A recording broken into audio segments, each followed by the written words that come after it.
Hello YouTube, Pallav here, and today we have the new Gionee A1 Lite. Now Gionee's A1 series of phones have been quite popular among Indian consumers. The A1 came in first and then its big brother, the 6-inch A1 Plus, and now we have its smaller brother, the A1 Lite.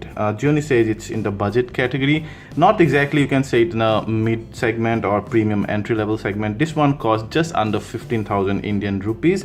I have the gold model out here. You also get it in black.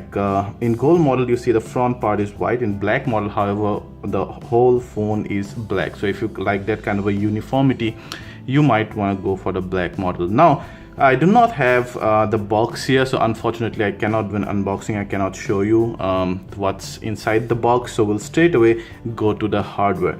Now this one is not the thinnest device in the market. You can see 8 mm of thickness, and also it hides 4000 mAh battery and all metal body, but despite of that it's only about 118 or 119 grams. So that way Gionee is keeping a check on the weight, but definitely it's not thin. However, that thickness actually gives a better hold on this device. Plus also thanks to the 5.3-inch screen, it's a relatively manageable device with one hand. So talking about the 5.3-inch screen, it has an HD resolution. We do not know, I suppose it does not have a Gorilla Glass protection. However, it has a 2.5D carved glass here, which looks nice.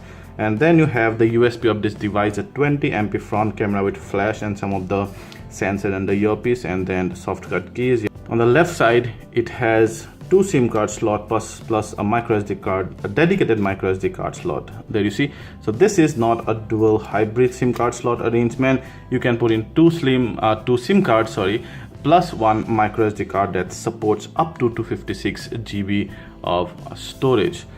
Then the power button, the volume rocker on top, you have pretty much nothing. Here you have the micro USB port plus the 3.5mm jack and a mouthpiece.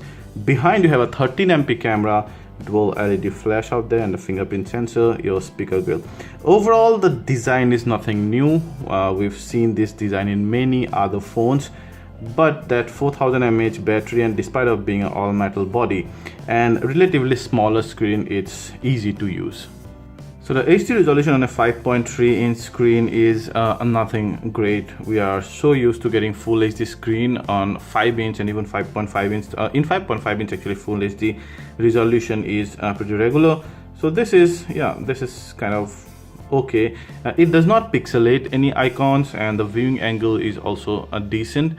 You see from here. But I seriously would have liked a full HD screen. Now let's quickly go to the settings and see some of those. About phone is on good things, powered by Android 7.0 Nougat, and some of the other settings item. There you go. It comes with 3 GB of RAM, and that's the 3 hours. I can check out 1 day's usage, and you see about average usage is about 44%, which is good. Then it also comes with 32 GB internal storage. So 3 GB plus 32 GB is very regular at this price point. In fact, with some of the devices you get 4 GB plus 64 GB storage. So yeah, those are some of the apps that comes with it. And you also have some third-party apps like these games, but you can uninstall them. This to reinstall. And you also have this social media stuff, and then you have your system apps. This one is powered by a very entry-level MediaTek MT6753 chipset, 1.3 GHz octa-core. Although octa-core, this is very entry-level, and for day-to-day life, if you use this device in low to medium intensity, then it will work fine. But as soon as you have many apps in the background, or you're playing games and suddenly want to come out to the home screen and stuff, then it lags. Let's check out the front camera. There you go. So there's a 20MP front camera. It's a very good front camera, mind you. It shows quite a amount of detail on my face, plus it's relatively wide field of view. And then you have some of those shooting modes, translation, mood, photos and whatnot, and then this face beauty, and then you also have a video which cuts the sensor. Suddenly you see the field of view becomes narrow, panorama, and panorama is only in the back camera. And now you also have to go to the front camera. So this is one problem I've always found with Gionis camera UI.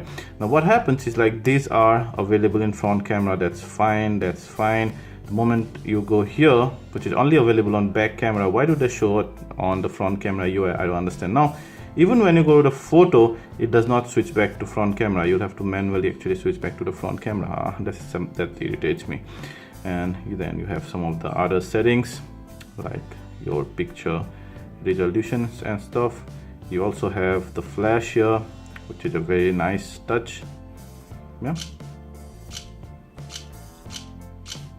pretty fast. And then you have some filters as well. Talking about the back camera, it's a regular 13MP back camera. Again, you have flash, almost the same shooting modes, and then panorama and night and whatnot. So yeah, we've tested the image and video quality on this. We really appreciate the front camera. We love the front camera on the A1 Plus as well. We like that one on the A1 Lite as well.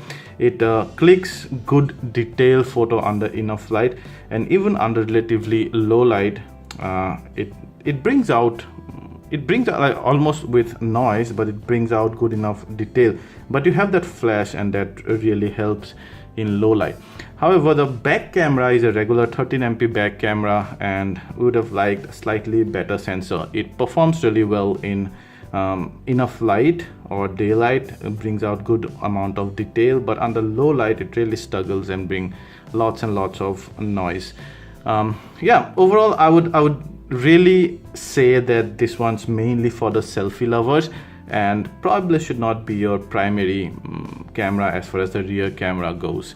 Although if you mostly shoot in enough light, if you have enough light where you shoot, and then this camera is really good.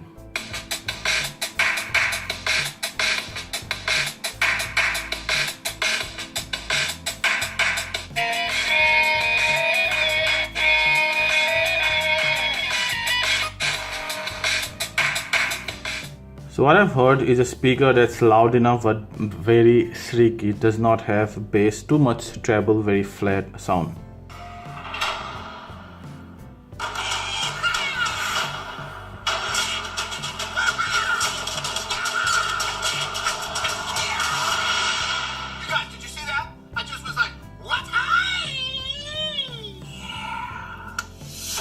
I like the sound output in the movie though. The vocals are good, the surround sound, the 3D sound is really good, and feels like, you know, it's coming not from only one speaker, like from all the sides, so it's good.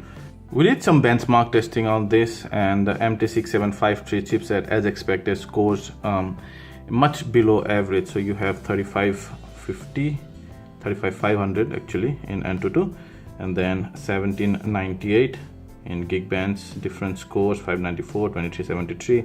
Then 3D Mark 206, where the max score you can see are 4500. 3000 here, 6900, still performs better.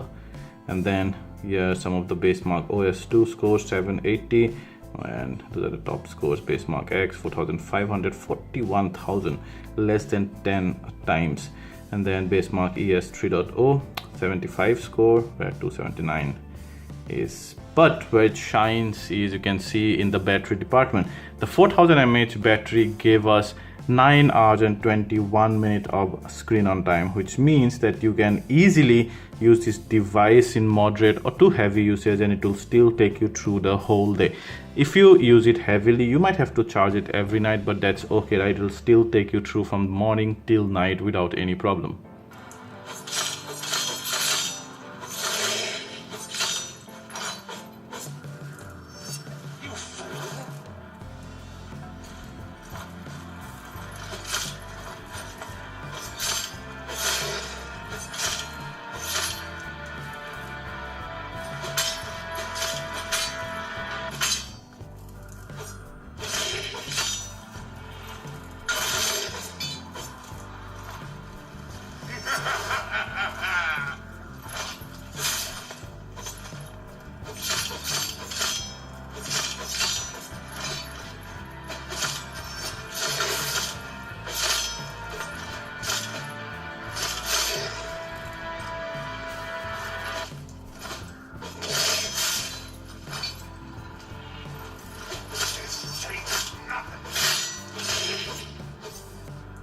So overall, you can see demanding games like Godfire manages to play quite well. The 6753 chipset is handling it well. However, there are phases where the frame rate kind of slows down or they slightly lag.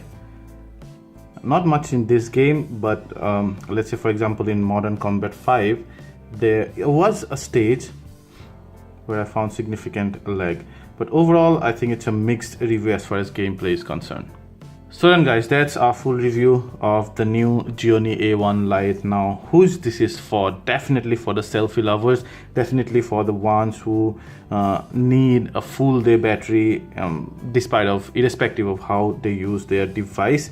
And yeah, a relatively good camera, I would say. But apart from that, most other things are very usual and very normal, and you'll easily get in devices that are even like, let's say, 2 or 3K cheaper than this one. Well, the power is the main concern in this device. The entry-level chipset MTK 6753 is really underpowered. That's a very entry-level chipset. I think if they have given a mid-level chipset at least, then this device would have been really powerful. Now this one cost 15,000. The A1 was launched I think in just under 20,000, but now the price has come down to almost 18,000, maybe even less than 18,000. So you're essentially paying about 2,000 to 3,000 more for a much more powerful device. So if you have that much extra money, I would strongly suggest that you go on and buy the A1. That's a much better device. But if you really like a selfie camera and you cannot afford that one, or the A1 Plus, Gionee's selfie cameras are really good at this price point, then you can go ahead and buy this one. If you like this video, please hit the like button, ask anything related to this, and we'll try to answer them all.